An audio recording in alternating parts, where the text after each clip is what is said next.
Hey everyone, welcome to a new episode of the show.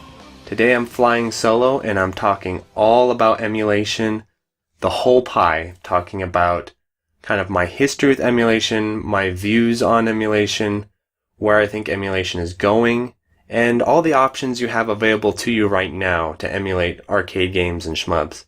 So I'm going to try to do my best to give kind of a full overview in this episode.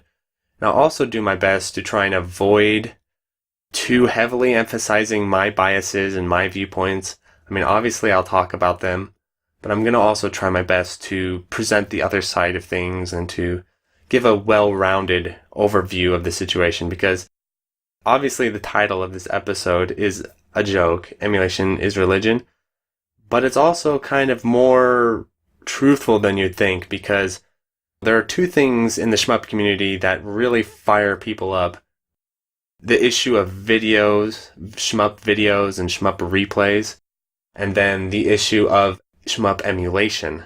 I'm definitely not getting into shmup replays and videos in this episode, but I've encountered a lot of heat and passion and all kinds of shit on the issue of emulation from all different groups and sides of people. It's not just one group of, emulation fans or whatever. It's not just MAME, it's not just Groovy MAME.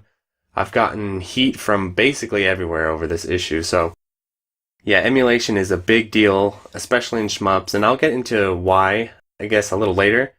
But I think the first thing I want to do is start off with just my history with emulation in general, and kind of my personal journey with how I've gotten to where I am now with maybe my fixation on certain aspects of emulation and my real belief and passion that emulation is something that's very important to the shmup community. Sometimes it's hard for me to understand when people don't take emulation that seriously or they don't think it's that important. I mean, I want to try and present why I think emulation is so important. So let's go back to my first experience with emulation ever in my life, and it wasn't with shmups. So back in around 2005, 2004, it's hard to say, in that area though, my first experience with emulation is when I went over to my friend's house and he recently got his Xbox modded by an older friend of his brother's or something. We were pretty young at the time, so that type of thing was beyond us and wasn't even in our realm of awareness. His brother's friend did end up modding his Xbox, and he was explaining to me like all the cool things it could do, because I was like, oh, what's the big deal here? And the primary thing was it could run emulators. And so my friend explained to me, yeah, I can play Super Nintendo games and Nintendo 64 games and arcade games. I think and Nintendo, like original Nintendo games. I was like, whoa, that's crazy. So we tried it out, and I remember the first thing I wanted to try and use was the Super Nintendo emulator, because at the time it was my favorite console, and there were a lot of Super Nintendo games that I wanted or had heard about but never had the chance to play, even though I had the original system, because this is before the days of flashcards and crap like that, or even eBay. I had to just track them down locally. And so we played it, and it was awesome. I was like, this is so cool. And then we tried Nintendo 64. That ran like absolute garbage. Well, whatever. It's not a big deal. I already have all the Nintendo 64 games I want to play anyway. But then I was like, oh crap, it can play arcade games? And I was very excited about this because, yeah, I've already mentioned this before in previous episodes, but yeah, I grew up in the arcades. Going to the arcade was really exciting, and there were these games that I was really fond of that never got any sort of console port. The top two being the X-Men beat 'em up and the arcade version of Turtles in Time, and then the Simpsons beat 'em up. Basically all the Konami beat 'em ups were my favorites. And so I was really excited to try and run them. And the problem was that the MAME was either not installed correctly or maybe it just sucked on the Xbox. It's probably better now these days, but yeah, at the time it was really early. Nothing on that damn emulator launched or worked. We couldn't get it to work. We got really basic games to launch and work, but other than that, it was no dice. So that was a big disappointment, and kind of my first experience with MAME was not the most pleasant one because, yeah, it was just crashing and barely worked and it was all glitchy and funky. So basically his Xbox was really just a Super Nintendo emulator in the end. And I remember we were playing it, and we were playing Super Mario World, and we got to the secret levels at the end there. And I remember when we were playing it, I was like, okay, I'm dying way more than I normally do. Something weird's going on. Oh, it's probably these shitty Xbox controllers. They're holding us back. They suck, which is true. But I was not aware of, all the different things that come with emulation, like input lag, display lag, all that kind of stuff. Because we were playing it on a LCD TV as well. So after that, a few years later, I, gained a little more knowledge about emulation, and I decided I want to run some emulators on my computer. And my computer had not been upgraded since Windows 98 first came out. It was just a hunk of junk, basically. Fond memories with the thing. It could play StarCraft and StarCraft Brood War, but that was about it. So my friend and I ended up getting all these old computers that were basically thrown out by our high school, and we took parts from them. I guess you could say stole parts from them, but out of the garbage, so I don't know. Is that stealing? In a way, I guess. Yeah, we took the best parts out of these computers and made what we called the Frankencomputer. It wasn't much better than my Windows 98 machine, but it was a little better, and it was good enough to run ZSNES.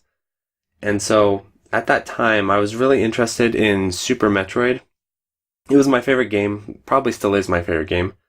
And even back then, I guess you could say, speedrunning it, though that wasn't totally a concept I was familiar with, as we know today, speedrunning. I thought speedrunning, quotes, was just limited to Super Metroid. I thought it was a Super Metroid thing because, yeah, it had that timer at the end and it had all these cool techniques and all this stuff. So I actually learned to speedrun Super Metroid, I guess you could say, from watching this really old, shitty YouTube video by a runner named Smokey Rodriguez, and it's like a VHS rip at an extremely low bitrate. I think you can still find it. It's pretty impressive for the time. And I thought that was like the best speedrun in the world. And then I learned as much as I could about the different techniques like mockballing and shine sparking, crazy directions and stuff, just from GameFAQs and like short charging. And, the GameFAQs guides were so vague, and yeah, you basically had to like reverse engineer what they were doing on video most of the time. But anyway, I digress. I got into emulation because I was aware that I wanted to start using save states because we had them on his Xbox, and I wanted to use them on my PC to practice Super Metroid and practice, all those really hard sections. And so I got that going on ZSNES, and I noticed a lot of my timings were off. Just shit was not working correctly. Wall jumps especially felt weird and kind of floaty. The whole game felt floaty. You were spending more time in the air than you would on console, and everything was just a little bit more sluggish. And I tried my best to get a converter for my controller, or to get controllers that I thought would work well. And it worked pretty well, but I always felt like something was off, but I couldn't figure out what. I was like, okay, something's not right here. And the funny thing is, I was actually playing on a CRT monitor for my computer, so at the time I actually had no display lag. It was just the inherent input lag of ZSNES, which ironically is not as high as other emulators like SNES 9X or Haigane, but the emulator is banned because it's not accurate at all. I did research and I figured out what input lag was, and then I realized that SNES emulation is kind of shitty as far as input lag, because I basically tried every SNES emulator I could find, all the ones, really random ones, really ones that weren't finished, and just trying to find one with low input lag that would feel like console, and I never could for years. It was an obsession of mine, and I never could figure it out, and I was really frustrated and disappointed by that. And so, yeah, then my whole history is I went on from Super Nintendo emulation and really got into it with all the consoles, and basically whenever a new emulator would come out, I'd be one of the first people to try it out and be like, oh, this shit doesn't work, and then have to wait a year or two before it starts working better. So then my relationship with emulations and shmups is pretty interesting, because after my experience on the Xbox, I was like, okay, I bet we did some shit wrong on that Xbox, and we could get MAME to run these arcade games correctly on the PC. The funny thing is the builds of MAME I was getting a hold of, I'm sure at the time there were alternate builds that would have GUI interfaces and stuff. But every build I got my hand on was like command line, and that was beyond me at the time. So I essentially could not ever figure out how to run MAME, ever. I was like, okay, this shit is really complicated, it's not working, nothing's working, and I didn't know about matching ROM sets, so I had the wrong ROM sets. So it was a mess, and I just gave up, and I was like, fuck this, fuck MAME, it never fucking works. I was really salty about it, actually, for a long time. I hope I'm not triggering people. This is past Mark. This is teenage Mark. And as I got older, I figured out how to run it and stuff. So once I started to get more familiar with running emulators and stuff like that, I actually really got into fighting games. And one of the fighting games I was really into, still am, but I don't play it as much, is Third Strike. And there was the PS3 port you could play online. But at the time, it was like when Street Fighter 4 was really popular. No one felt like playing Third Strike. Everyone wanted to play Street Fighter 4. And so you'd go online and there'd literally be like 3 or 4 people online and they were all freaking beasts and would murder you. And then someone told me, hey, you should check out Fightcade. More people play on Fightcade on the PC. And then I got into Fightcade and it was really awesome. And for the people who don't know what that is, the shmup players, Fightcade is a emulation front end that uses Final Burn Alpha. It's basically, it uses the GGPO netcode, if you guys are familiar with that, the rollback netcode. Some of the best online fighting game experiences you'll ever have. It's excellent. But it also has Final Burn Alpha as the core, and the cool thing about Final Burn Alpha is that it's an arcade emulator beyond just Third Strike and other Capcom fighting games. It's able to play stuff like Dodonpachi and Metal Slug and Neo Geo games. So when you log into Fightcade, it lists all the games it supports. It actually supports more than it lists, but whatever. And so I was like, oh, these games look pretty interesting. And at first I assumed they're all fighting games. So I'd play like random weird fighting games in there, like JoJo's. And then I started going through the list and playing Metal Slug. I was like, oh, Metal Slug, I remember that from the arcade. And it was one of my favorite arcade games. So I really got into playing Metal Slug on Fightcade. And then I realized, okay, the Fightcade emulator is great, but it's also kind of funky and it's not really built just to play Metal Slug. So then I figured out, I did a little research, okay, Fightcade uses Final Burn Alpha, and Final Burn Alpha has its own standalone emulator. So then I started emulating Metal Slug and Blazing Star. I actually forget to mention this in a lot of the past episodes, that besides Dodonpachi, the other shmup that I was really into at first was Blazing Star, for whatever reason. I'd play Metal Slug, that was like my favorite game, and actually if you look on my YouTube channel, the very first video I ever upload is my Metal Slug clear. And then I've talked about this on the Prometheus episode, I believe. But yeah, after I started playing Blazing Star and playing Metal Slug, I tried some other shmups and found Dodonpachi, and that was the game for me. And then I read Prometheus's guide and bam, I was into shmups. So that was my journey. And actually it's funny because nowhere along the way did it involve MAME. I tried MAME, and it never worked for me. So for a long time, I never used MAME. I know a lot of people's introduction to shmups and arcade games is through MAME. But anyway, so then I was like, okay, Final Burn Alpha's sick, but I started to learn that it's not exactly the best emulator for shmups because it's a little bit laggy. And so I started looking into, okay, how do we play these games without lag? There's got to be a way. And then I found Shmup MAME pretty quickly, and Shmup MAME was like what I've been looking for. So basically did what I was thinking emulators should do. They should try and reduce the input lag as much as possible, even if it means screwing around with the video settings, even if it means making the game less accurate when it comes to being truthful to the way the games work on the original hardware. Because to me, and this is still how I kind of feel, to be honest, is that it's great theoretically to match how the machine works, but if from a gameplay experience, if it doesn't match up, that's actually less faithful than something like Shmup MAME, which, yes, it's screwing around with the video drivers and stuff and causing video abnormalities, which you can see from time to time, but the way the game feels with the input lag is more accurate to how the game should be played. And so I discovered Shmup MAME, and then from there, I started looking around, and really that looked like that was kind of the end of the road. everyone seemed to be using shmup-mame, and there's really nothing wrong with it. I was totally satisfied with it. But then in 2017, I can't remember what year now. I should have done a little research, but it wasn't that long ago. RetroArch introduced Run Ahead, and again, that was one of those moments, kind of like when I first read about shmup-mame, where in my head I was like, that's a good idea. And then I read about Run Ahead, and I guess I had a very different experience than most people. Most people I've talked to, when they read about Run Ahead, they don't like the sound of it, or at least the people I've encountered. I mean, there's more people in the world, obviously, but people I've encountered, people really into emulation, they did not like the sound of that at all. They thought it was, to this day, people think it's really hacky, it's not faithful to the hardware, which is true. I'm not denying that. But what I will say, though, is that, again, I had an experience prior to MAME, prior to shmup-mame, and like the emulators most shmup players use. I have more experience with stuff like Final Burn Alpha and stuff like Fightcade. And when I was reading about Run Ahead, to me it sounded a lot like rollback netcode.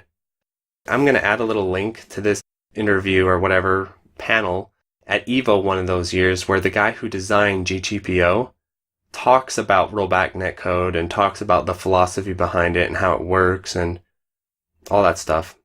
And really, I mean, it's been a revolution to fighting games.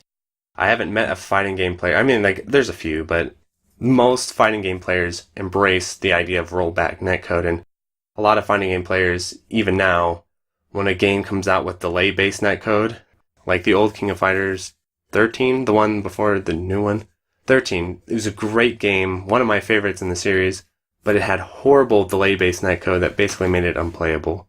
And so the way rollback netcode works is kind of complicated, but it essentially uses a lot of save states and load states and coordinates them.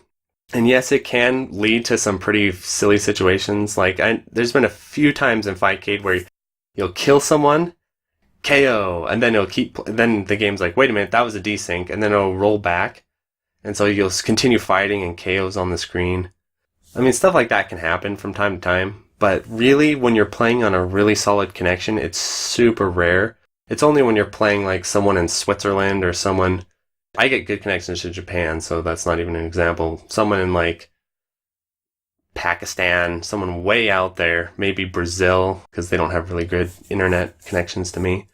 That's the kind of time... When you get like 200 ping and stuff, that's when you start seeing those kind of funny quirks. But if you're playing someone 30 ping, 50 ping, even up to 100 ping, you really rarely run into that. And I played that for hundreds of hours, basically. So Run Ahead is essentially doing that, but just on one machine. I think that's kind of how it works, too. Is it's basically doing the same thing as GGPO, but instead of trying to coordinate two machines together, it's just running on one machine. And personally, I've played a lot of shmups with Run Ahead, hundreds and hundreds of hours, and I've yet to see any kind of weird glitches and stuff like that. Unless you really cut the run ahead up really high, but that's obviously weird right away. But for instance, like in Dodonpachi, I have one frame of run ahead running. I've never run into anything that's been like, whoa, wait a minute, that was weird. That was probably the run ahead. But anyway, I don't want to get off on a tangent here of defending run ahead because I want to get into that a little later. So run ahead was introduced, and my first thought was not about shmups at all. My first thought was about Super Metroid, because I was like, oh, finally, because they were talking about it on Super Nintendo games. And I thought, finally, because now I can use this for Super Metroid and actually play it on emulator, with save states and everything, without it feeling like shit. That's actually true. If you put one frame of run ahead on the BSNES core, it feels just like console. It feels amazing. And so, yeah, I was really sold on the feature, and I was like, finally, this is the solution. They finally figured it out. This is how Super Metroid should be emulated. And so I was really excited about that, and I thought, well, what else could I apply this to? So I started applying it to other stuff. My first attempt was I tried to apply it to like Tekken 3 on the PS1 emulator, just to see if it would work. It kind of does, but it causes a ton of slowdown. Maybe if you have a more powerful rig. I didn't at the time. Then I thought, wait a minute, you could apply this to shmups. And I remember reading something about shmup-mame being lagless, and a lot of people saying shmup-mame is lagless. I remember being kind of skeptical about that because I just didn't feel like it was like, I felt like it was definitely a lot better than MAME and even better than Final Burn Alpha, but I didn't feel like it was lagless. And so I did some investigations and stuff, and you can see them on my YouTube channel. And those tests, they still stand up. I think my methodology has definitely improved since then, so the essential idea is there and it's correct that Shmup MAME is low latency, but it's not lagless by any means. Whereas playing Ketsui for the first time with Run Ahead, it felt like, wow, this is insanely responsive. And so I remember I was getting all jazzed about that, and I started experimenting with it. And I wrote that post on the Shmups forum about it purely with the expectation that most people would not care. I thought it would be, because I didn't know how serious emulation was at the time. I thought it was kind of just, like me, it wasn't a big deal if I emulated Super Metroid in weird ways, or if I turned off VSync and did all this weird funky stuff, because I was just trying to match the console's latency. And so I didn't know it'd turn into this big deal on the Shmups forum when I posted it. Basically, I was just explaining, oh yeah, this is an option for you guys, and I assumed most people wouldn't care, and I'd have like 5 or 6 people respond and be like, okay, how do you do this? I thought that would be the response. And that was not the response. There were a few people like that, but a lot of the response was outrage at this idea of using Run Ahead and how it was hacking up the games and being really unfaithful to original hardware and everything like that.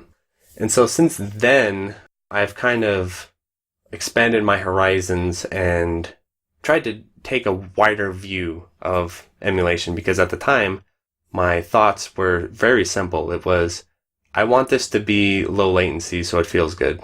That's all I cared about. And I wasn't even fully aware of things like frame timings and stuff like that. But then I got those figured out. And so I guess what I'll do now is I'll talk about the introduction of Shmup Arch, which I have actually never talked about in the podcast, even though it's been almost 6 or 7 months since I started the project. But yeah, so basically what ended up happening is that I showed RetroArch to some people on the forum and in my Discord, and those people were actually people like Jamers and some of the other players were actually really interested and really not offended by the idea or anything like that. So the first people I showed it to in the Shmup community were actually really receptive to the idea. So I was like, oh, this is awesome. Problem is that RetroArch is a complicated beast to set up. It is not user-friendly. It's very versatile with all the options, but man, that interface, especially a few years ago, was a mess.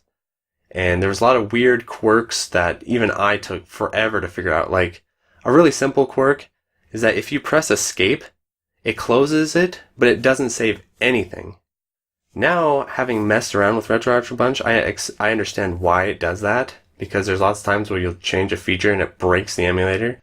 And so, yeah, if you save that feature, you've essentially murdered your copy of the emulator, and you have to like delete it and start again.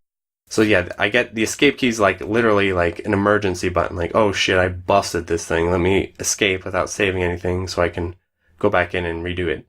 But at the time, what was happening was I'd spend like 30 minutes setting up everything. I'm like, okay, then I'd play, and then, because in MAME and in Shmup MAME, you close by hitting escape. And it actually saves your features, so I'd hit escape. Everything was forgotten, and so then I'd have to redo it, and I couldn't figure out, okay, why won't this thing remember my features and stuff? And I figured out eventually you have to formally close it out. You have to go to File, Exit, and then if you exit through the menu, then it will save everything. So once I figured that out, it actually became a lot easier to use. But there's still all these settings in RetroArch that a lot of the players were asking me about, especially it's like, okay, it's running at 60 FPS. Dodonpachi is not supposed to be at 60 FPS. How do you fix this? I'd have to research it, like, okay, you do this, and then I'd have to explain it, and I'd explain it to one person, and then another person would have the same problem, and I'd explain it to that person. And so it was basically, I became like RetroArch's tech support for the Shmup players, where they ran into an issue, and then I'd try and figure it out. I had no problem doing that. I actually thought it was really cool, especially to help out players who I looked up to and stuff. But the issue was, I was like, okay, this is complicated, and this shit, like, whenever someone messaged me and they're like, hey, this looks really cool when they see my videos or whatever, I'd say, oh, this is really cool, I want to try it out. Part of me would be happy, and then the other part would be like, oh god, now I have to like help this person for like 40 minutes probably to get them off the ground because this shit is complicated. So I got sick of doing that, and I made videos about it, and it's like an hour-long video. It's still on my channel, and it's still useful. And so, yeah, who has the patience to sit through an hour-long video, which would probably take you, if you're not familiar with the emulator, and people familiar with it won't believe this, but I'm not kidding. Like, people who are not familiar with emulation and not familiar with RetroArch, that shit will take them hours to get figured out. So I was like, okay, we gotta streamline this. We gotta make this simple. Let's just make it so you download the emulator and it works. I mean, it works, but RetroArch isn't designed specifically for shmup, so its default settings and all its different settings counterintuitive to what I was telling people to do. It has VSync enabled by default. It has all these other settings that are enabled by default or disabled by default. And like there's some really specific ones, like you'd have to turn off frame throttle, because if you had frame throttle, or you had to set frame throttle to 1x and its default 0x, so that meant everyone was playing at 60 FPS when they shouldn't be, because games like Dodonpachi and stuff run at lower frame rates. And so what does that mean? That means they're not getting accurate slowdown emulation. The bullets are flying at them faster than they should, and it's actually harder than it needs to be. So yeah, all those little features, if you just miss that one little feature in the menu and you don't know, yeah, that's not a happy day. So I became paranoid about all this stuff. What I should do is I should make my own pre-configured version of this and just release it, and then people can just download it and, play it as simply as possible. And so that's when I created ShmupArch. And I wrote the article, and the article says very clearly, ShmupArch is not some kind of masterwork project. It's just me pre-configuring the emulator for shmup players so that you can download it and play it. But man, when I wrote that article and made that post, I don't think I've ever gotten more heat ever on the internet. It was firestorm. I had everyone and their dog coming at me. The Groovy MAME guys weren't happy. The MAME guys weren't happy. Some of the shmup MAME players weren't happy. And then I was like, okay, I get that. I mean, that's their preferred emulator, and they don't want people playing this other one. They want them playing their emulator. That I think people should be a little more open-minded to the different options, because I don't think one emulator is the one be-all, end-all solution. But I get it. I could at least understand. But then, so I'd get random people who weren't even RetroArch devs, like random people on Reddit or whatever, getting pissed at me because they thought I was trying to steal RetroArch's glory and trying to make my name for myself as like I was some kind of programmer. I remember this one guy laid into me, tearing the whole thing apart. He's like, this is shit. You're doing this wrong, doing that wrong. You're just taking credit. You're just trying to make a name for yourself. I was like, dude, I don't care about any of this. I don't care about people thinking it's my project. Do you want to take it over? I basically said. Because I legitimately felt that way. I was like, this thing is a hassle. I regret doing it. At the time, I was like, I regret this whole thing. I basically pissed everyone off and gave myself a ton of work. Because, yeah, when people are pissed off at you, I felt like the need to like back up my own work. So then I felt extra pressured. When it wouldn't work, like, oh, there's a problem with ShmupArch, I was like, fuck, I gotta fix this now, because I mean, I'm getting a lot of heat, and if it's not working, it's just going to be a huge mess. So I was like, I regret this whole thing. I'm spending hours tweaking settings and helping people with the damn thing, answering questions. Like 4 people are happy. And so, yeah, whoever wants to be in charge of it can be in charge of it. I'm done. And the guy's like, nah, never mind. It's all good. Forget it. It's all good. Just change this and that. It's all good. And then the guy deleted whatever posts or whatever they were laying into me. He'd go across all these different boards just slamming me. I don't know if he deleted all of them, but what I'm getting at anyway is that ShmupArch, I didn't talk about it a lot on the show. I rarely talk about it that much. And I even hesitate to bring it up. It's because, yeah, it's a sore subject with everyone. But I still feel like the idea was that I wasn't trying to make a brand for myself or anything. I was just trying to help out some fellow players who were interested, but I didn't want to spend hours and hours telling them how to set up the emulator and stuff. Plus those settings, like, there's a lot of stuff too that people don't realize that, Yes, it's not like complicated stuff as far as technical know-how, but it's a hassle. For instance, RetroArch has this bug, and it's always had this bug where the player 2 does not work with keyboard arrows. You cannot config the keyboard arrows to player 2. It's just some issue. You have to manually go into the config file and manually map those keys to player 2. Some of my fellow shmuppers who were using RetroArch are like, hey, I want to play player 2 on keyboard. And so, yeah, I mean, basically what I'm getting at is it was a lot more work than people would think, and I'm actually not super into the project or anything. And so I'm working on a new version of it that corrects a lot of mistakes on the older versions. Even the last version, I felt like uses too much run ahead, and I didn't realize some of the other options, like frame delay and stuff like that. And I feel like I did go a little too crazy with the run ahead on certain games like Battle Garega. I don't think Garega should be that low latency wise. I don't think it's horrible that it was that low. I don't think it was a crime against humanity. But I did feel like, yeah, I could see people's point. So I basically am now going to dial that back and kind of make it more along the lines of the Saturn native input lag. The thing is, too, though, at the time, a lot of people talk smack, but I didn't have a lot of information to go on either, because even now, there's not any kind of database of what the input lag of a lot of the PCBs is. I had no idea. What's the input lag on Dodonpachi? What's the input lag on Grega? What's the input lag on Batrider? What's the input lag on Ketsu? I mean, the list goes on. And people have guesses, and then people have conflicting information. Oh, Grega's 4, Grega's 5, Grega's 3, Grega's 2. What is it?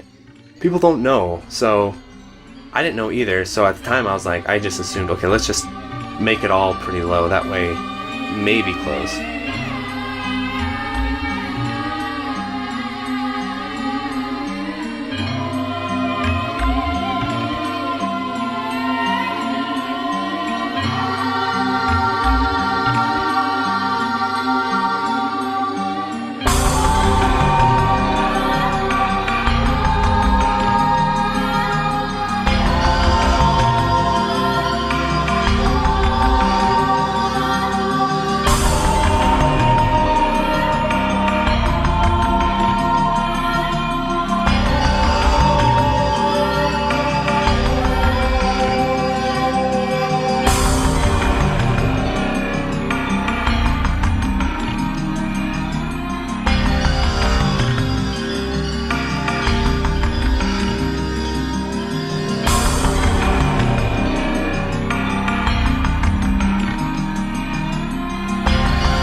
Over the past few months, ever since I've been doing the input lag database, I've gotten more information about this stuff and been able to kind of make more accurate guesses and settings, because I learned, okay, I know for sure, 100% for sure, because I have it now, Ketsui on PGM is 2 frames. And that actually really helped, because I was like, okay, Ketsui on PGM is 2 frames. And then I could use frame advance in the other emulators to kind of, and use that as kind of like a base. So it's like, okay, Ketsui's 2, then I'd do frame advance in, let's say, Esperade, that one's 2, okay. Then I'd do frame advance, a game like Goenge, that one's 3 in frame advance. So it's like, okay, maybe Goenge's a little more laggy on PCB than Ketsui. And then frame advance in Dodonpachi's only 2 in frame advance, so maybe this isn't exact science, but at least it's giving you more clear information. And so I feel like with the new version of ShmupArch that I'm working on now, it's going to address some issues I'll get into later, but I also think it's just going to be more accurate to playing on PCB than the earlier versions, and it's going to use more features to reduce lag that aren't just run ahead. Or, like, they'll still be run ahead, but it'll be a lighter usage, and then I'll try to make up using other things like frame delay and certain ways to use GPU sync, and I'm hoping to look into stuff like G-Sync and FreeSync. So that's my experience with Shmup Arch. And so now I want to give my review, I guess, my objective review of each emulator, what its strengths are, what its weaknesses are, and to give you guys the best information I can give you without any sort of bias, because I think people assume incorrectly that because I did Shmup Arch, I'm like a RetroArch guy. That's the emulator I'll ride or die with. Whatever works and whatever's best, I will use. I'm trying to be objective with all this stuff. I set up Groovy MAME. I set up all the emulators I could, basically, and tested them objectively. I really have no kind of loyalty to any sort of emulator because they all have pretty clear flaws. Every single one, RetroArch included, all have pretty clear flaws. So I guess the spoiler of this is that no one emulator does it all. They all have the potential to do it all, but at this time, none of them actually do it all. So let's start with just Original MAME. Original MAME is my least favorite emulator because it basically has no advantage over the other MAME derivatives like Groovy MAME that I could find. It's more convenient, and it's like the baseline version that everyone uses and bases off of, but I would never really recommend someone use Original MAME unless there was some sort of special case why it would be better than something like Groovy MAME or Shmup MAME. So yeah, there's Original MAME. It's easy to set up if you get the GUI and stuff, and yeah, it has an insanely good compatibility. But I feel like Groovy MAME is just so much better and has the same amount of compatibility, and yeah. So I guess my first review on the Original MAME is, unless people have some kind of information I'm not aware of, because I did try the latest versions of Original MAME, and I just thought the input lag problem wasn't really solved. It's much worse in MAME than it is in Groovy MAME, because Groovy MAME does do some things to reduce input lag. But, I mean, Original MAME is still giving you 3 frames on Dodonpachi. That's just too high. So, Original MAME I don't really recommend for shmups. I think it could be used for other purposes that maybe I'm not aware of, but as far as I'm aware, Original MAME really doesn't have any sort of advantages over the other emulation options. I guess other than if you want to play MAME and you don't want to take the trouble of setting up Groovy MAME, I guess would be a reason to use it. So then up next is Shmup MAME. I feel like Shmup MAME is the most solid of all the options. It really doesn't have many drawbacks at all. Its greatest drawback is that it just has limited compatibility. It doesn't cover things past DOJ. DOJ is like the last cave game that covers. It's still got a huge list of compatibility. It's actually the same as Final Burn Alpha. They cover the same amount of games. Shmup MAME's great. I mean, the input lag is really low for a MAME-based emulator. It's the lowest one you'll get, and it feels very close to original hardware. It really doesn't have any glaring flaws. It plays really smooth. Yes, there's the few visual quirks, but they're not that bad.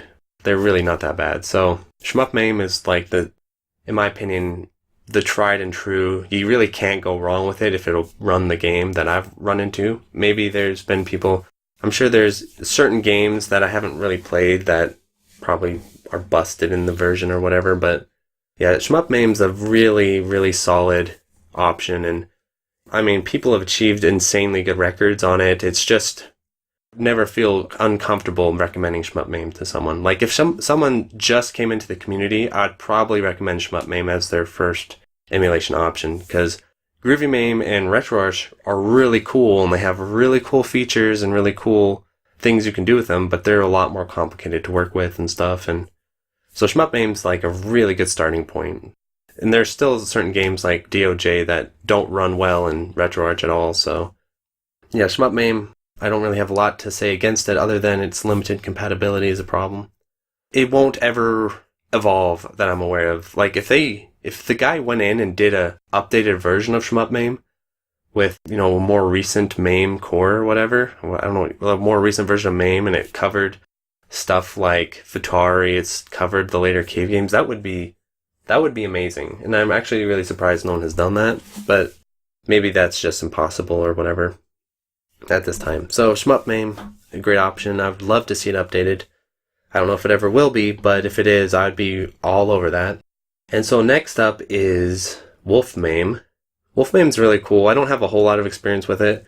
It's really similar to Groovy MAME as far as it does have some input lag reduction options and stuff. So yeah, like I said, let's say you don't want to bother with Groovy MAME and you'd rather just play MAME. I would just say play Wolf MAME because it's as simple to set up as MAME as that I'm aware of, and yeah, it has some lag reduction features that I don't believe are present in MAME, at least the versions I tried. So Wolf MAME, and it has the whole anti-cheat thing. That's the reason most people use it, is it disables basically tassing type options and stuff like that.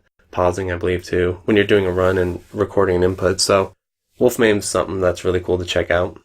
And then the next one is, I should talk about, because both Groovy MAME and RetroArch are the most complicated to talk about. So I'm trying to think if there's any other ones.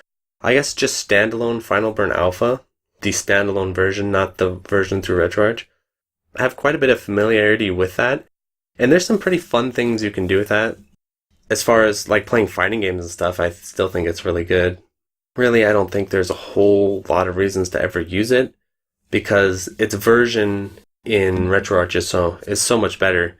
Even without the run ahead, let's say you hate run ahead, it's still better because Final Burn Alpha, the standalone version, doesn't get the frame timings correct for whatever reason. It forces everything to 60, which means you're playing Dodonpachi too fast, you're playing a lot of the shmups too fast.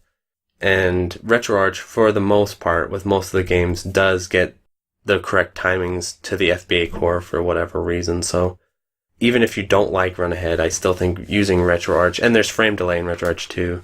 So Final Burn Alpha, it's fun, but I don't think there's a whole lot of reason to use it that I'm aware of. It does have replay recording though. So let's say you want to play Metal Slug and you want to overclock the CPU in Metal Slug, but also you want to record a replay file because RetroArch doesn't have replay file recording. I guess you could use it for that, but it would be kind of a niche scenario why you'd use standalone Final Burn Alpha. So then up next is the big question mark, the most controversial of all of them, which is RetroArch. Yeah, I'm a big supporter of RetroArch, but I'm not saying it's not without its flaws. So maybe I should start talking about its flaws and then I'll get into its strengths. So the first flaw that a lot of people don't really comment on is the fact that it doesn't have replay recording, which is a bummer. The thing about RetroArch is they're always fixing it and adding stuff to it, and it's like an evolving process. So it probably will have replay recording at some point in the near future, if not in a few years. I'll assume that will happen. So as of right now, that's a flaw of it. It doesn't have it. Its UI is complicated, but once you get the hang of it, I actually think it works pretty well, because the problem I do have with Shmup MAME is that I'm a stick player, and the way the save states work on it only has like 20-something save state slots, because you have only a certain amount that you can assign to your keys. RetroArch has 99 save state slots, and they all work. I've tested it. You can literally have 99 save states. And that sounds like, I guess to some people it sounds like, why would you need that many save states? I have used all 99 save states in Dodonpachi. It's actually not that hard to use them all. Because if you're going for 2-all, and you want to practice a bunch of different stuff, or you're practicing chaining, like you can easily fill up 60 save state slots. And then let's say you want to play 2 ships. So you want to play CL, and then you want to play AL, like I've done that. So then you have to use the other 33 or whatever, other 30 save state slots for the other ship. So it's actually pretty easy to fill up 99 save state slots. So yeah, I've run into this problem with Shmup MAME all the time where I'm just out of save state slots. I'm like, okay, that's it.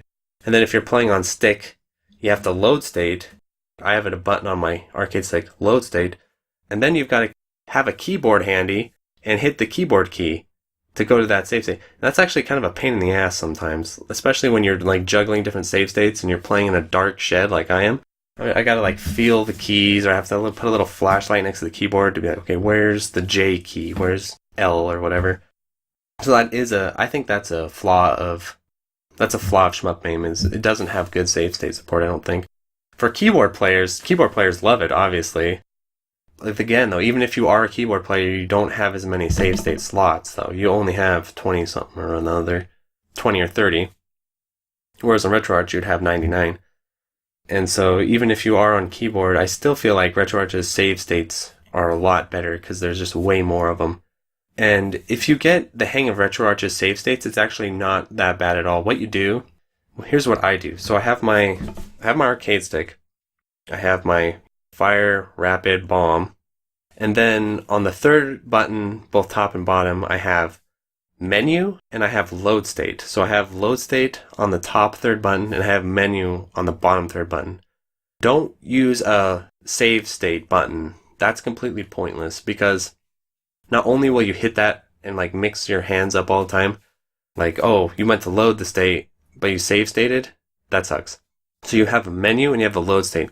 You hit the menu button and it brings up the quick menu immediately on screen. And then right there with your arcade stick, you can just switch over to the load state you want, hit over a few times or hold it, and then hit load state. It's really fast, it's really easy, it's really intuitive once you know how to set it up. If you don't know how to set it up, it's kind of a pain in the ass, because if you try and set it up like MAME, where you have a load state and a save state button, then what you have to do is you have to save state, and then you have to load state, and then if you want to make a new save state, you have to hit the menu button, and then click over, and then hit save state. So you're just juggling stuff. Don't even bother with the save state button. Just menu, load state, and then just navigate the menu with your arcade stick. I should probably do a video on this sometime, but that's how you want to set it up, and it's really intuitive. And another cool thing about RetroArch that I like about its save state features is it has undo save state. That saved my ass so many times, where I make a save state, and then I was like, shit, I didn't want to make that save state. I want to actually undo it. You can do that. It has an undo save state toggle, so you can, in the menu, it's just undo the save state. I use that almost on a weekly basis, so that's another cool feature. I don't think MAME or Groovy MAME or any of the MAME emulators can do that.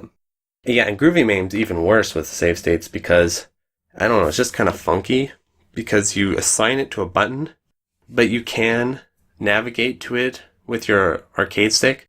So you assign it to Q, then you hit load state, and then it's like, oh, you can select Q with your arcade stick, which is nice, but it's like, it's slow and it's just not as snappy as using RetroArches, so. I mean, I think they just introduced the features, so, and I think MAME's just a tougher interface to work with when it comes to save states and stuff, so. Yeah, that's an advantage RetroArch has, I think. It has superior save state features for sure. Another advantage is just the robust amount of options you have as far as your video options, your input options. I mean, it's pretty insane what you can do. I feel like neither RetroArch or Groovy MAME have a good turbo feature. Like, both of them have weird jank turbo features. The one that has the best is Final Burn Alpha Standalone. Final Burn Alpha Standalone, it just has a button so it has A, B, C, D, because it's based on the Neo Geo.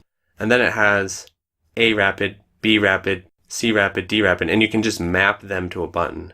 That's nice.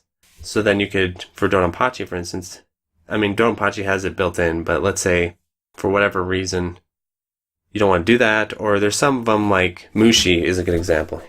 You want to use the built-in and you want to use the turbo, right? Well, you can do that. So that's nice.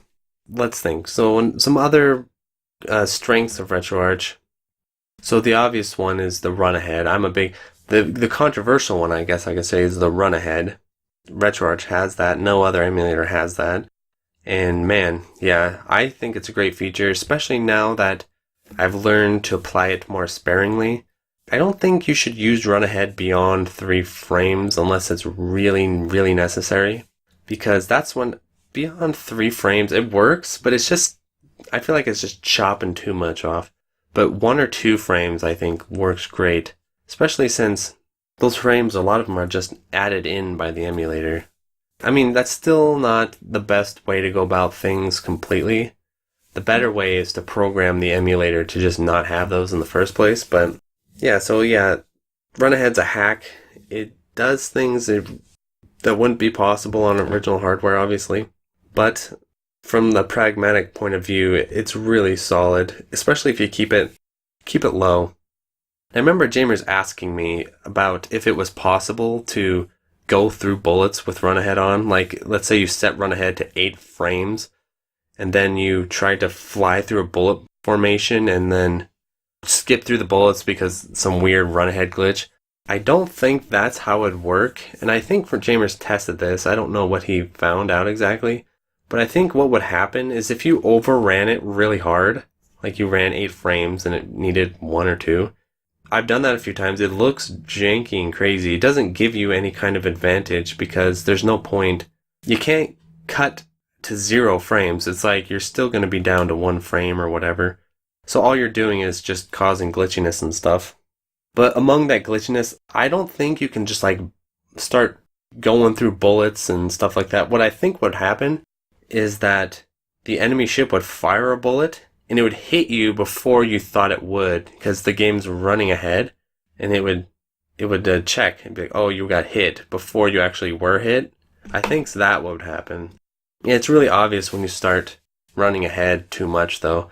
I think people underestimate how obvious it is because it just starts stuttering and looking crazy, and it's very obvious that you're putting too many run ahead frames. I think, well, I guess that's not completely true because there's actually a really good method to determine how many run-ahead frames you should use. It's not complete guesswork, it's just more of like manual work because you have to go in and manually set it yourself. But there is a consistent method you can use to determine that. And basically what you do is you set up frame advance, and then you press a direction or whatever, and then you start advancing the frames, and then you count how many frames it takes for your ship to move, and then you steadily roll it back. So it's like, okay, it took 3 frames to move. Let's remove 2 frames, and then let's see. And if it moves on frame 1, then you know, okay, that's enough. But if it takes 2 frames to move, then you know, okay, add 1 more frame in. But now with stuff like frame delay, what I've been doing is I've been getting them down that low, and then introducing frame delay, then just adding another run-ahead frame. So mixing those 2 features is good.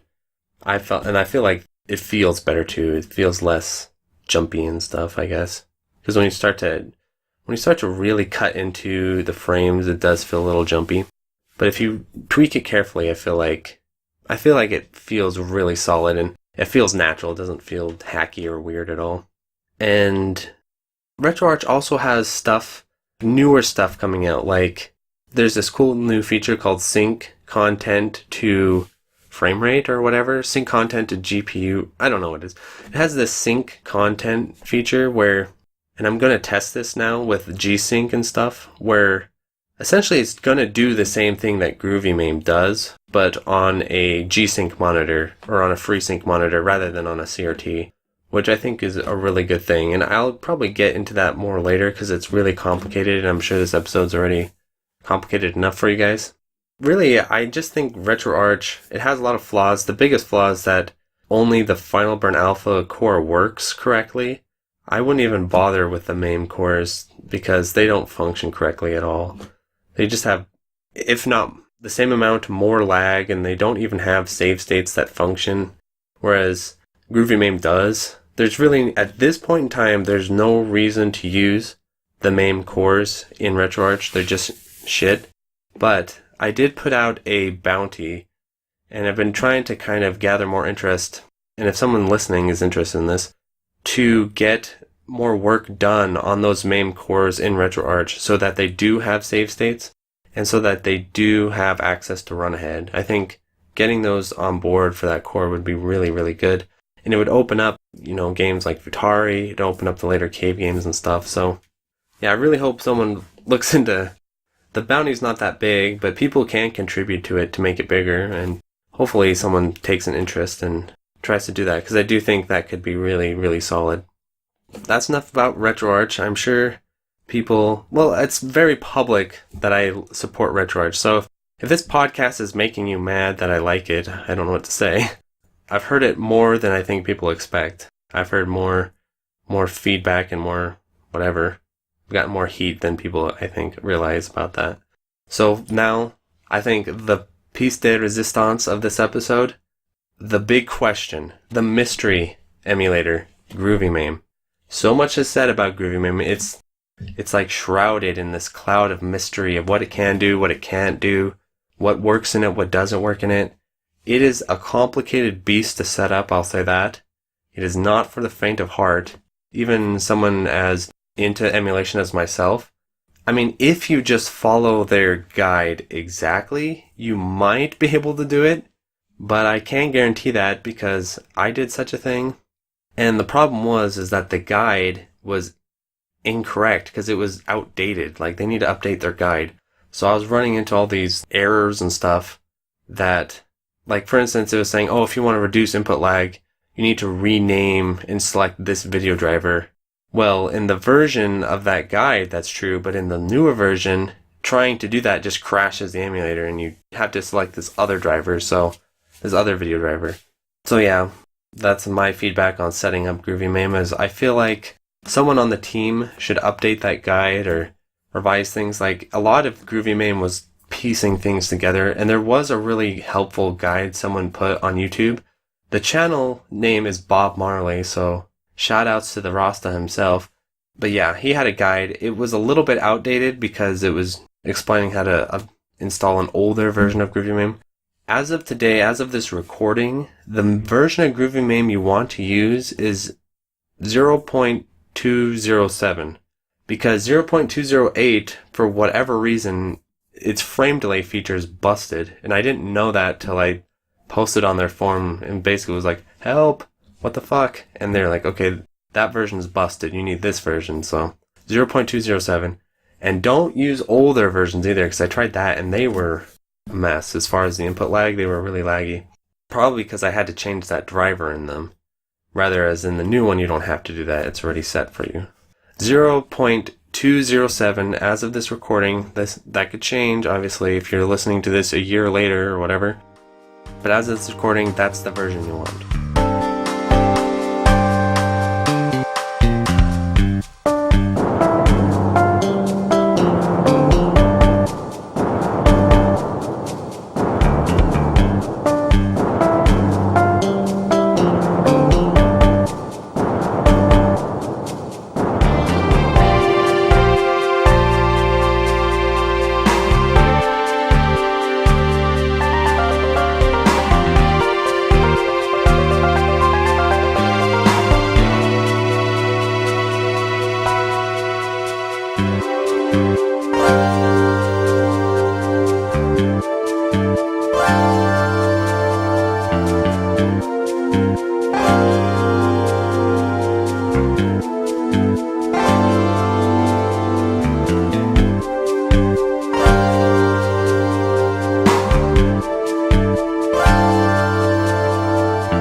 And so here are my experiences with GroovyMame. I followed their guide to a T.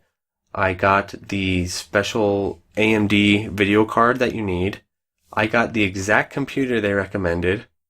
Like, I followed everything to a letter, and I did get it functioning correctly on Windows 7. Windows 7 was the recommended OS. But I was also trying to tweak things and explore different options, so I made it a little longer of a process than it probably needed to be.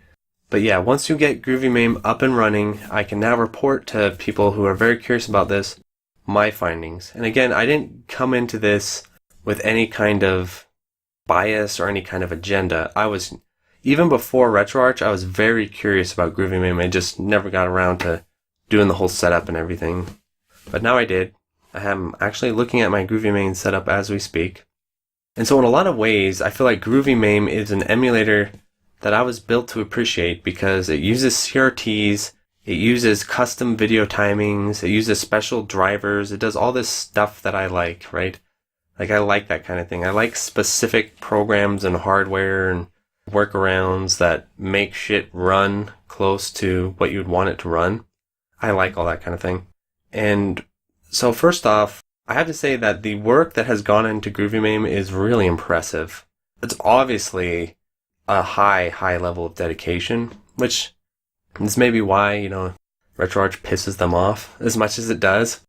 Yeah, hopefully we can be more open-minded, because I feel like GroovyMame is really cool, and it really is this correct solution for certain people, okay? So the first thing about GroovyMame is once you get it all set up, you get the drivers, you get switch res working, you get the custom frame timings working. It looks gorgeous. It looks so beautiful. It doesn't have any kind of VSync problems, and it does look like you're at an arcade and you're playing it on a monitor. It looks really, really good, and the scrolling looks really nice. So visually, it is definitely the best looking emulator on a CRT. I don't know how it runs on LCD and all that, so I can't really comment on its LCD versions and stuff. But on a CRT, it looks absolutely amazing. Compared to regular MAME, the input lag is improved. It is lower. However, it is not lower than shmup MAME. I did some testing. I published the testing on my lag database. However, on certain games, it's damn close. Like DOJ, it's 3 frames, and in shmup MAME, it's like 2.5. Sometimes shmup MAME is doing 2 frames, sometimes does 3. GroovyMame is just a solid 3 at all times. The interesting thing is that, I don't think shmup MAME, you can use shmup MAME with your CRT, those CRT emu drivers, and I feel like it plays better when you use those. So ironically enough, if you have a GroovyMame setup, I think you should also use it with shmup MAME, because I feel like those CRT emu drivers and all those tweakings you do actually do benefit shmup MAME as well. So that's another cool thing about GroovyMame. Let's think here. So yes, the interface is pretty cool. Some annoying things about GroovyMame is that switch res does what it wants to do with your video settings, so every time you want to change them or alter them, switch res will switch them back, so you have to do it every single time you open it. Obviously, I think you could probably change them forever in the switch res INI or something like that, but I couldn't find it. I had no idea where to go to change that stuff. And GroovyMame, you're going to have to get nitty-gritty with it a lot of the times, because, I think it's more of a enthusiast emulator, because, it works, but if you want to start tweaking stuff, you have to kind of really start digging around and looking around and stuff. Another really silly thing I did with GroovyMame I have to talk about is I was able to get it for some bizarre reason. I think it's because I was on a VGA monitor. I was able to get it to run at double speed without speeding up the gameplay. So I was able to get it to run 120 frames per second. It's complicated. I was able to get it to run at 120 frames per second on a CRT. It was kind of weird and hacky, and I had to do some funky stuff. But I felt like it played a little better and had slightly less lag than running it whatever the correct frame rate would be. Well, I got it to run at double the original frame rate of the game, but it didn't speed it up. And I think GroovyMame too, I was reading on the site, as far as input lag is concerned, GroovyMame devs wrote that GroovyMame in theory should have 1 frame more input lag than PCB, which is true depending on how MAME works with the game. For example, MAME is not consistent with the amount of input lag it adds to games that I found. GroovyMame only adds 1 frame to games like Ketsui or DOJ, Espgaluda. It only adds 1 frame, so that is correct. However, with games like Garega that run like crap in MAME, it does have less input lag than MAME, but it still has quite a bit more than RetroArch, because just the way MAME emulates that game, it adds a bunch of lag. And so in that case, GroovyMame is definitely better than regular MAME, but it still doesn't chop it down enough, I don't think.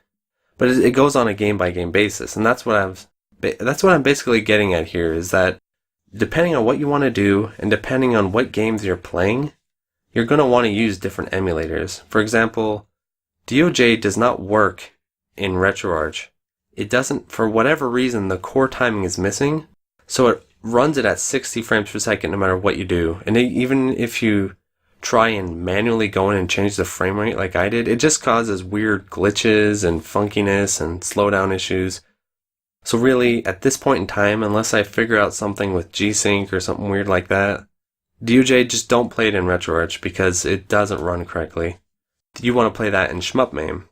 But let's say you want to play DDP. I feel like DDP especially, go with RetroArch because it's the only one I feel like that faithfully is able to get the correct input lag. 1 frame of run ahead.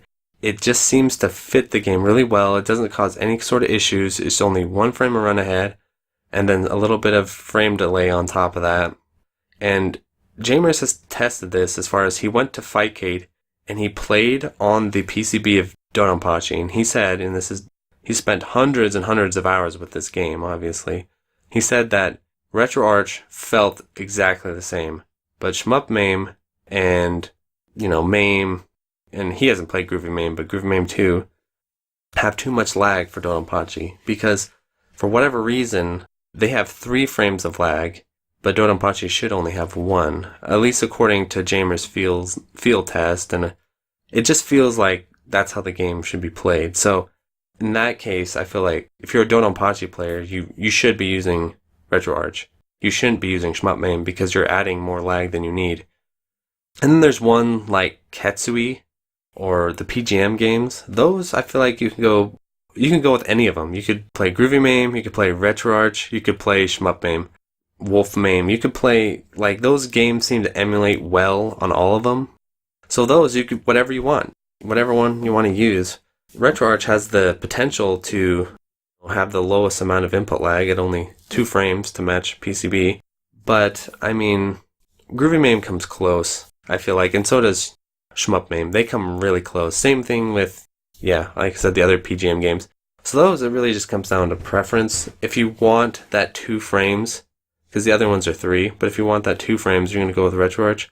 But I feel like if you put frame delay on Groovy Mame and then use ShmupMame, it's so close that really you can use the emulator with any of the emulators with that.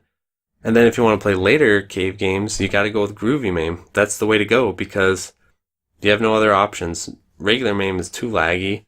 Groovy Mame is the closest you're going to get to running those games well. So there is a reason to have Groovy Mame set up if you want to play Futari, if you want to play just the later cave games, the best.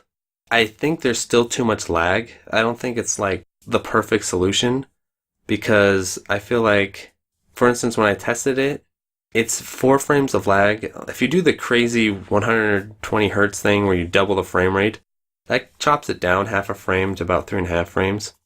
But I feel like the PCB is 2 frames. I'm pretty certain of that, especially considering the M2 port, where if you remove the VSync, it's 2 frames. And so, basically what I'm getting at is all the emulators have their strengths, and based on your perspective of emulation, like let's say you want hardware accuracy, that's really important to you. You want it to be accurate to the hardware more so than having less input lag, then Groovy Mame is probably the way to go. But if you're not that concerned with hardware accuracy, or here's another big point I want to get into, if you're into using newer monitors, stuff like G-Sync monitors, FreeSync monitors, I'm not sure what options are available with Groovy Mame and stuff. I'm going to really have to explore that. But I do know that those are supported in RetroArch, and I'm actually going to get one pretty here soon and do some testing. And so in that case, RetroArch is a good way to go, because I don't think ShmupMame anytime soon is going to have G-Sync support and all that. Maybe there's a way to get it to run with it, but like direct support, the RetroArch is going to do that. And RetroArch is kind of the new kid on the block. It seems to be the one getting the... Groovy Mame's getting a lot of work too, so it's kind of like between those two, I feel like. Which one will end up being the best, I don't know.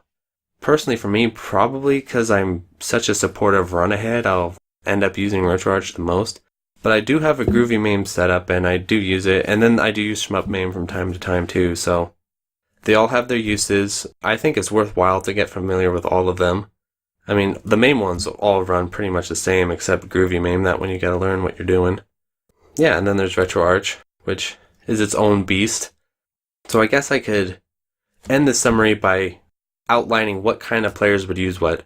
So if you just aren't into emulation that much, you don't want to mess around with settings, and you don't want to play later cave games, just use shmup-mame.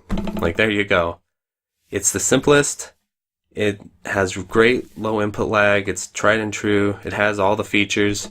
It doesn't have the best features, but it has all the features. So shmup-mame is like a really good, solid, your average player. I think that's the emulator for like the person just getting into emulation, or the person who doesn't care for emulation very much, or uses it a little bit against their will. Don't use MAME, okay? Don't use MAME. Use either shmup-mame or use groovy-mame or something like that. That's who would use shmup-mame. And then I think if you're into newer stuff, you're into the G-Sync monitors, you're into run ahead, you're into those types of things, you're really concerned like me, you're just obsessive about input lag, it really bothers you, you can't stand it, you hate it, RetroArch is for you. That's going to be what you want to go with. And then if you're someone who's more about purity of the hardware and like replicating the arcade experience with a little bit of extra lag, groovy-mame is the answer. So depending on what you want, the different emulators will give you different options. The problem is I don't think it's fair for people to say, this emulator is the emulator. Because at this point, I don't think that's true. I don't think there is one be-all, end-all solution at this point. I think groovy-mame has the potential to be that if they figure out their input lag problem. Or RetroArch has the potential to be that if they figure out the MAME core and get that compatibility and get that shit together. So, yeah, that's my review of the of the emulation options at the time. And so I think the last part I want to talk about is I want to talk about non-emulation. I want to talk about what I think is the future of shmup technology, or the future of where shmups are going, hardware-wise, software-wise, whatever. Because I think it's pretty obvious now that PC is the platform for shmups. Yes, the PS4 and Xbox have some cool shmups on them, especially the M2 ports. But if we're talking like legitimately what is the future of shmups, it is pretty clearly the PC. I think it's really hard to argue otherwise. It has all the Dojin games, it's all the Steam shmups, all the great new shmups other than the M2 ports are coming out on PC and then ported later to consoles. Like, PC is the place to be. The issue is that I think right now, hardware-wise, we're in like a weird state. We're in this weird halfway zone where we haven't committed to the future, but we're moving away from the past, and it's like this weird zone we're in right now. Let me explain. When it comes to performance and gameplay feel and all that kind of shit, input lag that I'm interested in, the past had the advantages of low input lag due to the simplicity of the technology and CRTs. So Donpachi, all the old shmups that we all know and love, all came out on, most of them anyway, came out on low latency setups because they're on arcade cabinets, and the technology was relatively simple. There wasn't like operating system lag and shit like that. Problem is, those days are over. They're done. It's just over. We have to accept that. And so moving forward, our technology is getting further and further away from CRTs. It's just, CRTs are going to be an enthusiast object if they are not already an enthusiast object. They're just not the future. And so that's becoming a problem because essentially I have the last line of there's only the latest line of graphics cards, the 900 series of NVIDIA. I'm not familiar with AMD, but I think they got rid of them way sooner than NVIDIA. The analog video. Analog video is like not a thing, not natively. You have to have special converters and special cables, and I do have those, and they're a bitch to use, and again, it's just adding another barrier. And then if you get cheap ones, they add lag, and the ones that run well, I still suspect, add some sort of lag. Running shmups on CRTs is possible, I do it, but off PC, it's possible. You just need a 900 series card. But it's just not going to last very long. The latest, like most people who have modern graphics cards, there's no analog video out, so running a CRT is just a bitch, and then, people don't even like CRTs that much. They're bulky, they're ugly, all that kind of shit. So, as much as I love CRTs, as much as the Groovy Mame guys love CRTs, that's just not the future. And so, right now we're in this weird funk where I feel like games in general, not just shmups, video games in general are just laggy.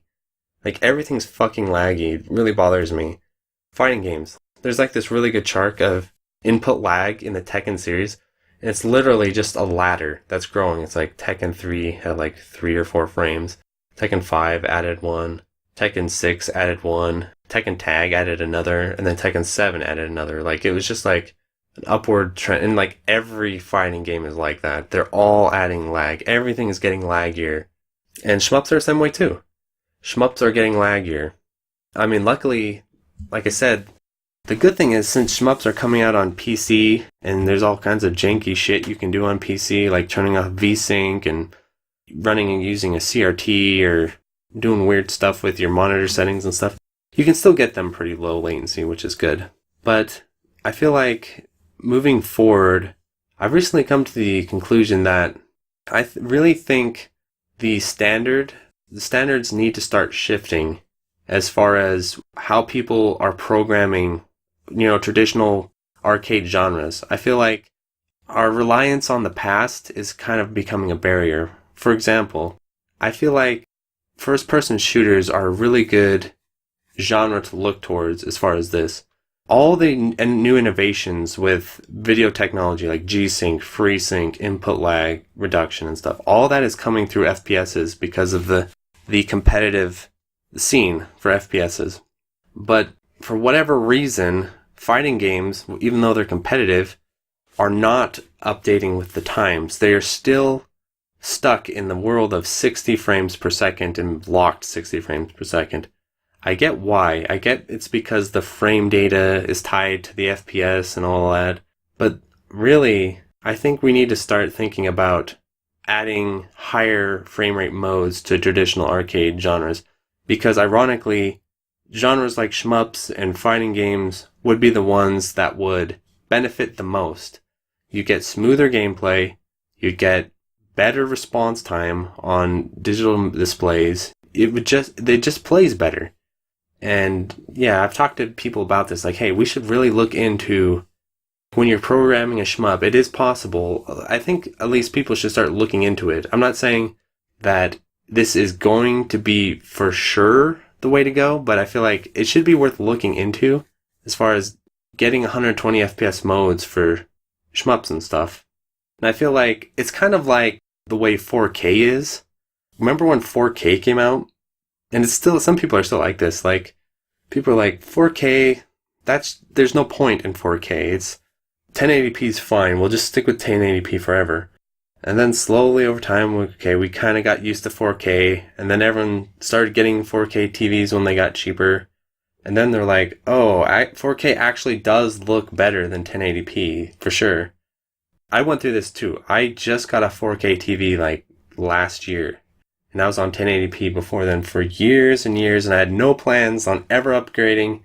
And then I went to Best Buy, and they had a 4K TV for $350. I was like, oh, okay, I'll pay $350 for a 4K TV because my old TV was crapping out anyway. And yeah, now I have a 4K TV, I'm not going to go back to 1080p. I feel like it's the same way with 120. It's going to be the same way with high frame rate shmups. At first, we're going to be like, no, there's no point. It's not a big deal. 60 frames have been what we've been using for all this time. It's the way to go. And then we get 120 FPS shmups, and we're going to say, wow, this is actually better. And people are going to start upgrading, and then we're not going to look back. That's how I feel, anyway. Maybe that's not what's going to happen.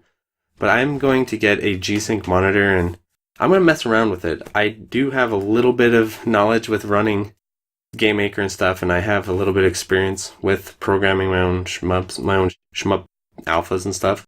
But I do want to just make one that's 120 FPS and test it out and see, okay, does this actually feel better than... And I'll make a 60 FPS counterpart and kind of compare them. I feel like that's the future. And as far as even in the immediate future, for example, I do want to talk a little bit about my thoughts about G-Sync and FreeSync on consoles. So, I think most shmup players, myself included, are pretty jaded about consoles in general these days because they're basically just PCs, honestly. Like, what's the point of a PS4 really, other than it has the M2 ports on it and like some exclusive games and stuff. But other than that, it's pretty much just inferior to what a PC can do in every way. And it doesn't even have analog out. The 360 at least has analog out, so you can play. The 360 is awesome, but like these newer consoles, they're just okay. I'm throwing hella shade, sorry, but this is just how I feel. I feel like the newer generation of consoles, the PS4, PS4 Pro, they don't have any cool features, and yeah, they have exclusive games, which makes them worthwhile, but other than that, I feel like that stories might change a little bit with the new generation of hardware coming out. The Xbox whatever, Xbox XXX, whatever you want to call it, and the PS5, because the Xbox X now has FreeSync compatibility. And I really wish I had an Xbox X, because I would really love, because you can get Battle Grega M2 port on the X. So I would love to try those out together, because essentially I think the M2 ports are insanely great, and I've done lag testing on all of them, and basically they're all one frame, just one frame over PCB. And the reason for that is because of VSync. Because the Futari port, if you disable VSync on it, you get that 2 frames, which I'm pretty sure is the PCB lag of Futari. But for whatever reason, M2 didn't carry that feature over into their other shmups. They have lag reduction, but I don't think that is the same. It's not VSync disabling though. Because when you do lag reduction, which you should on all of them, use lag reduction. Because I tested them without it and they're horribly laggy without it. I don't even know what that feature is for, to be honest. Like, why would you ever turn it off? But yeah, lag reduction, I don't think removes VSync. But on the new generation of consoles coming out, the PS5, hopefully, dear God, the PS5 has some kind of G-Sync and FreeSync. These consoles could be actually a lot more worthwhile than you think if they have that. Because what that could mean is that all those PS4 exclusives, obviously the M2 ports, that's why I'm talking about this on my podcast, but even outside those, like if you're into Bloodborne and yeah, other PS4 exclusives, theoretically, if the PS5, it does have backwards compatibility with the PS4 from what I've read. If that does have G-Sync, or it'll have FreeSync. If it has FreeSync on the PS4 titles, that could mean actually a lot. That could mean better gameplay for the M2 ports. It could mean get better gameplay for other games. And same thing with the Xbox. So I'm really interested to see what this generation of consoles turns out to be and what they could mean for shmups. Because another crazy thought I had, this is a shot in the dark, but I don't think it's completely impossible. It probably won't happen though, because it's too awesome to actually happen. But if it did happen that the new Xbox did have full backwards compatibility with the 360, so we could play all those 360 ports, and it had FreeSync on top of that, that would be pretty cool actually. So, because then you could get, yeah, like Death Smiles down to 2 frames, you could get like a lot of really great games down closer, if not on the same level as the Futari port. So it'll be really interesting to see how the new consoles turn out. Essentially, at this point in time, I'm kind of feeling like the future could be bright if we could get the frame rates figured out. Because that's another thing too, is people, when you run shmups at higher frame rates, it chops the lag down. And since monitors are laggier, but you notice, so a monitor running, okay, here's a good example. I have a really low latency monitor at 60 FPS. It doesn't do high frame rates, but at 60 FPS it does 8 milliseconds of input lag. That's really good. Or display lag, sorry. 8 milliseconds of display lag. That's really good. But what's even cooler is my friend has a high frame rate monitor that when it's hitting 120, that bad boy has 4 milliseconds of display lag, which is pretty much nothing. And then it's synced up to the GPU. That's some legit shit right there. And obviously you can't do that with a shmup yet, because shmups are yet to be programmed in 120 FPS. But think about that. If you start, whoever makes the first 120 FPS shmup, I'm going to cover it on the podcast. I think it'd be really interesting to check out, because I feel like there's no reason why shmups should not be moving forward with high frame rates and G-Sync support, because I feel like that's the future of the genre. Because right now we're in this weird middle ground, and I know a lot of players feel this way, where the shmups are just laggier than they were in the past, so we're playing an inferior experience. Yeah, because HDMI and all that, it doesn't have, so, because we're just battling with VSync essentially, and then display lag. But if we take measures to decrease that, I think it'll make the genre more legit, honestly.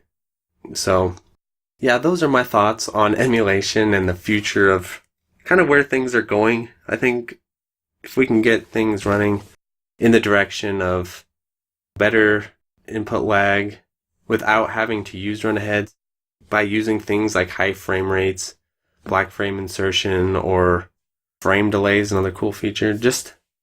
I think these are things people should start being more open-minded to. Because right now we're kind of stuck in that mindset. This is my opinion. Again, sorry if I piss people off. It's my job at this point, is to just point toward things that I think could be good. If I end up wrong, I'm wrong. But at least thinking about it, rather than just shutting it down as, no, past is the past and we must follow the past. Shmups have been 60 FPS forever. They will remain 60 FPS. Fighting games should remain 60 FPS. I don't think so. And I've heard people say, well, I don't want to upgrade people don't want to upgrade their monitors and stuff. It's a transition. I mean, the industry is moving that way anyway. And shmup players are willing to go way out of their way. I'm sitting in a room full of CRTs that are taking up like half my free space because I'm so into this genre. Dropping $300, $200 on a FreeSync monitor. Shmup players drop $300 on TurboGrafx games. So you can program it to have a 60 FPS mode and a 120 FPS mode. Yes, it's a bitch, and I'm not saying existing games have to do that, because that's just a lot of work. But I'm saying for future games, for the games coming out, for games in development now, I think shmup devs should think about it at least, or at least try it out. And if they think it doesn't matter, then they think that. But yeah, that's basically what I'm getting at. Is I'm not saying devs need to go back and revise all their games to run in 120 FPS, because that's just probably not worth it. Or just hobbyist games, where you're not really expecting to make money off them anyway. Why not experiment with this? Yeah. So that's my opinion anyway. I think it should be explored. I think there's really no reason that I can think of why it would be bad, other than you don't want to bother with it and you don't think people will upgrade. Again, I feel like if it becomes a thing, people will upgrade it. So I think fighting games should do it. So those are my thoughts. Thanks for tuning in. It's kind of a more technical, loaded episode, and I've probably angered someone out there somewhere. Anyway, thanks for listening.